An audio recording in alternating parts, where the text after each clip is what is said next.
What's up guys, my name's Brandon and today we're going to be checking out the brand new Google Pixel 4 XL. We're going to be unboxing it, setting it up, comparing it to the Pixel 3a and the iPhone 11 Pro Max and more. So shout out to Google, they were nice enough to send over the brand new Pixel 4. I'm not sure what color or storage size we get, but let's just go ahead and get into the unboxing. So you can see right here, we see making help magical, and then we have the made by Google hashtag and the Google logo there. When we open it up, you can see we get a really nice presentation here. We do have some cards here that are basically telling you about the Google Pixel 4 itself. We can just go ahead and set those off to the side. But you can see here, the packaging is really nice for the Pixel 4 here. Obviously we have the Google colors there. Let's go ahead and take that on out. We do also have something right below that. We have a little piece of paper here. I would imagine that this is the case. And yes, it is the case for the Google Pixel 4 XL. So hopefully I did get the new orange colorway, but we will see. This does come in 3 color options. We have the just black, the clearly white, and also the limited edition oh so orange. That's the orange one there. So we're just gonna set all of this off to the side and get into the Google Pixel 4 itself. So you can see the box here, very colorful, very cool looking. You can see there we have like Google on the sides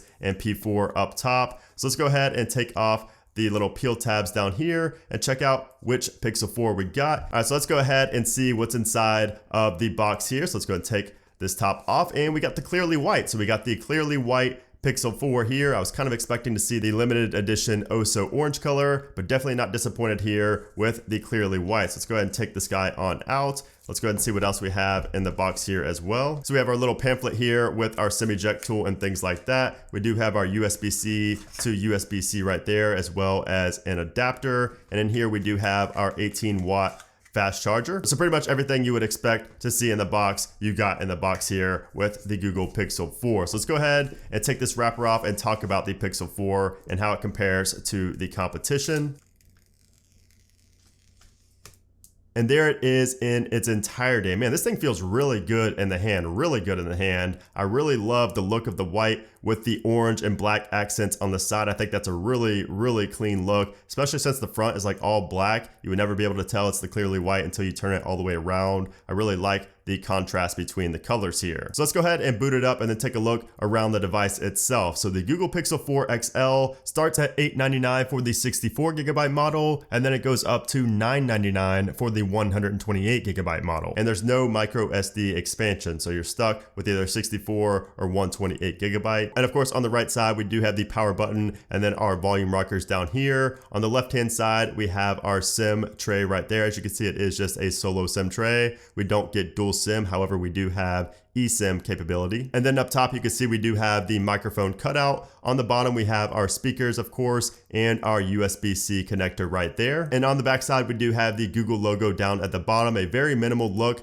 Similar to the iPhones, we just have the Google logo, no other text below it or anything like that. And then we have our dual camera module right here. And this thing is actually smaller than I thought it would be, and it doesn't protrude as much as you would think. It's actually less protruding than the iPhone camera bump. Let me just go ahead and pull the iPhone 11 Pro Max over here so you can see a comparison between the camera bumps on these two devices. A little bit similar, but definitely the iPhone 11 Pro Max has a bigger setup here. Obviously, we do have 3 cameras as well compared to 2, but still. And as far as how much the camera bump protrudes out, you can see there, it's definitely a little bit more prominent on the iPhone 11 Pro Max here compared to the Google Pixel 4 XL, but not a major difference. Both of them are pretty minimal there. And of course, if we compare the back here to the Google Pixel 3a, you can see a pretty noticeable difference. Of course, there's a big price difference between these two as well, but the Pixel 3a was the phone that was released earlier this year from Google. So you can see that we have the single camera compared to the dual camera setup. We have the fingerprint sensor on the back of the Pixel 3a, but we do have Face ID, Face Unlock on the Pixel 4. And obviously the Pixel 4 feels a lot better in the hand than the Pixel 3a. It's a lot more sturdy, made of better materials and things like that. So definitely gonna be a nice upgrade over the Pixel 3a. If you're coming from the Pixel 3a, definitely notice a difference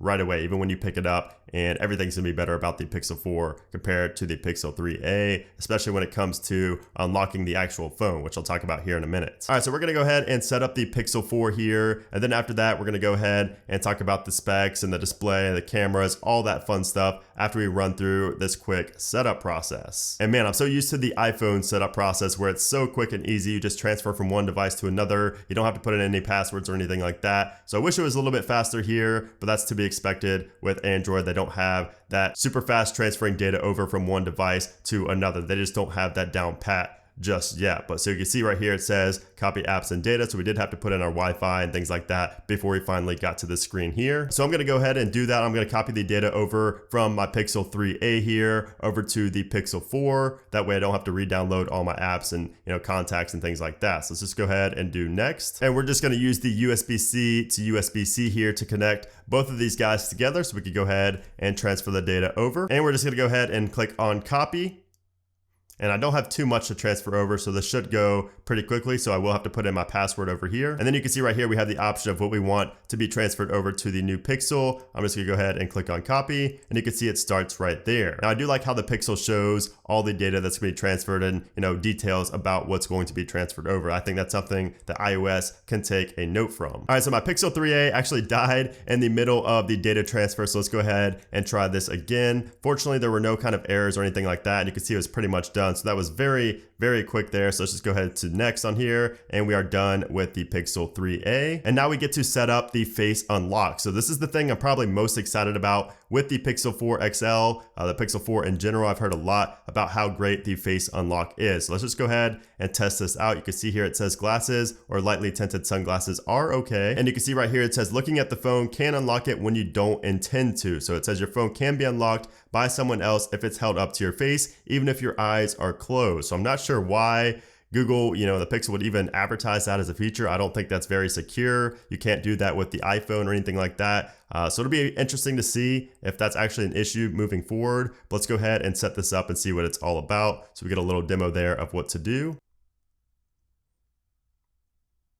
All right, so that was a very similar setup to how the iPhone does it, except for this time we got like a little Google globe, and it was a little bit different than the iPhone, but a very similar setup to Face ID on the iPhone. So let's go ahead and click on done. And now you can see here we have the option for squeeze for your assistant. This is actually my preferred way to access Google Assistant. Now we have the option to set up Google Pay. I'm not gonna do that for now. I will add that up later. And then we do also have quick gestures right here, showing how to skip songs and silence interruptions with a simple gesture above the phone. So you can see there, basically you just swipe your hand across and it will do that. I'll just go ahead and turn that on. I do like that feature. And then you can see right here, we have make your lock screen smarter. When you're nearby, the display turns on. Face Unlock also recognizes you faster as soon as you reach for your phone. So I think this is a pretty cool feature. Definitely something I wish like the iPhone had or something like that. So we'll go ahead and turn that on. I think that's gonna be a pretty cool feature right here. And then you have these other things that you could set up as well. I'm not gonna do those. Let's just go ahead and get into the phone. So the display is one of the biggest selling points for the Pixel 4 this year. A lot of people are gonna talk about the photos and the face unlock and things like that, but the display is going to be one of the biggest selling points. And DisplayMate, the website DisplayMate, actually gave the Pixel 4 an A+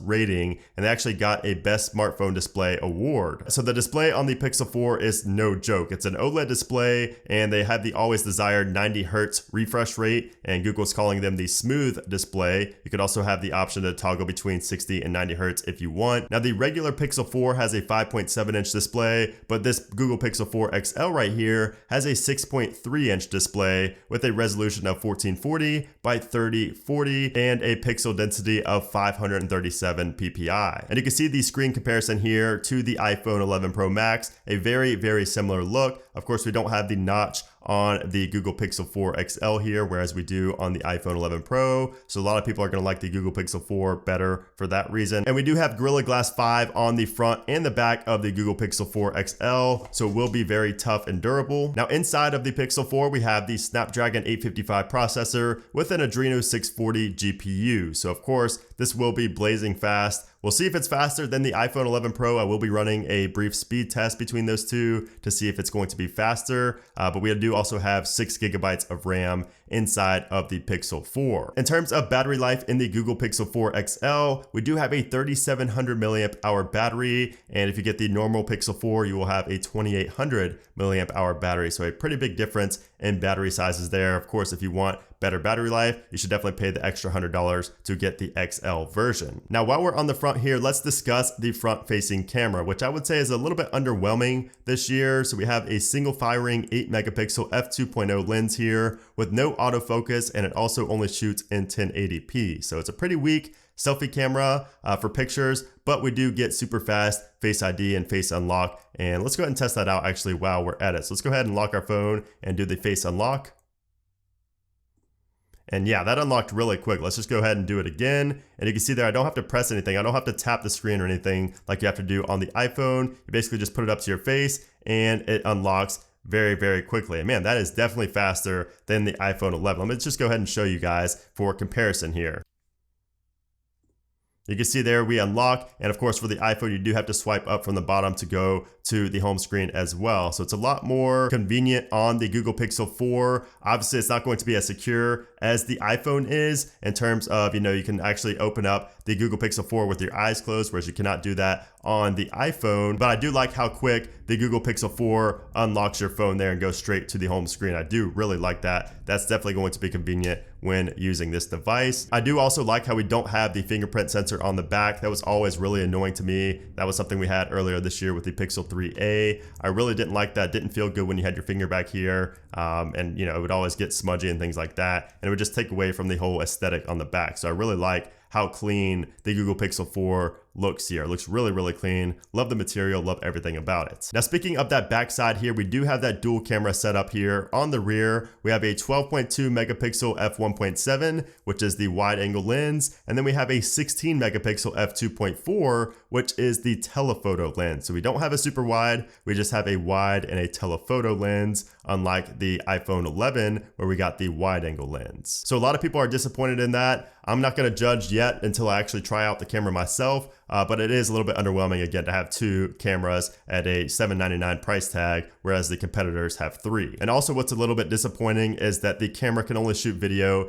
in 4K 30, so you don't get 4K 60 video, which is a little bit disappointing, especially since the iPhone just already dominates the video game. So I would have really liked to see Google at least, give it some competition, at least have some competition for the iPhone, but it seems like it's gonna be a very easy, clean sweep for the iPhone this year in terms of video quality. Now, before I forget, let's go ahead and unbox the case here that was sent along with the Google Pixel 4 XL. We do have these little tabs on the side to open up the case, just like we did for the Google Pixel 4 itself. So you can see here we have a gray case with little orange accents. I actually like the look of this case. It's like a cloth material. It feels really good. And you can see it's microfiber on the inside, that orange color. Let's go ahead and throw it on in there. Goes in very, very easily. I like the way this feels in the hand, feels really good, and we don't lose that little orange accent for the power button, which I like. We also have a little protrusion here for the volume rockers, which is nice. And then on the bottom, you can see there, it doesn't cover it all the way, which I usually like to have it covered all the way, but it's still not bad. That makes it easy to get in and out as well. And then of course we do have the Google logo on the back in orange right there as well, and a perfect cutout for the cameras. So I like the case. I'll definitely be using it on my Google Pixel 4 here. And finally, I just wanted to do a brief little speed test here between the Google Pixel 4 XL and the iPhone 11 Pro Max here, opening up an application like YouTube. For some reason, my applications are downloading really slow here, so I may do more if they finish up, but let's just go ahead with YouTube in 3, 2, 1. Press at the same time there, and it looks like the Google Pixel 4 XL definitely won there. We're still waiting on the iPhone 11 Pro Max. So very impressive from the start here for the Google Pixel 4 XL. If you guys want a full in-depth speed test, let me know down in the comments below. So that is the Google Pixel 4 XL in the clearly white colorway here. That was the setup, the comparison, all that fun stuff. Look for my full review coming a little bit later next week. I will also be doing a little bit more in-depth camera comparisons and things like that as well. This was just really overall my first impressions of the device and everything like that. So let me know what you think about the Google Pixel 4, Google Pixel 4 XL. A lot of people are disappointed in it, but I do love the way that 90 Hertz feels on the screen. It feels really, really good. Definitely a big upgrade over the iPhone 11 and any previous phone that I've used. I haven't really used a 90 Hertz phone, so this feels really good to use, very fluid. I really like that as well. So we will be testing out the camera, like I said, and things like that later on. But anyways, if you guys did enjoy this video, I would appreciate it if you gave it a thumbs up, and of course subscribe so you don't miss any of my future Pixel videos. And again, big shout out to Google for sending this over for review. I really do appreciate it. But anyways, guys, thanks again for watching, and I'll see you soon.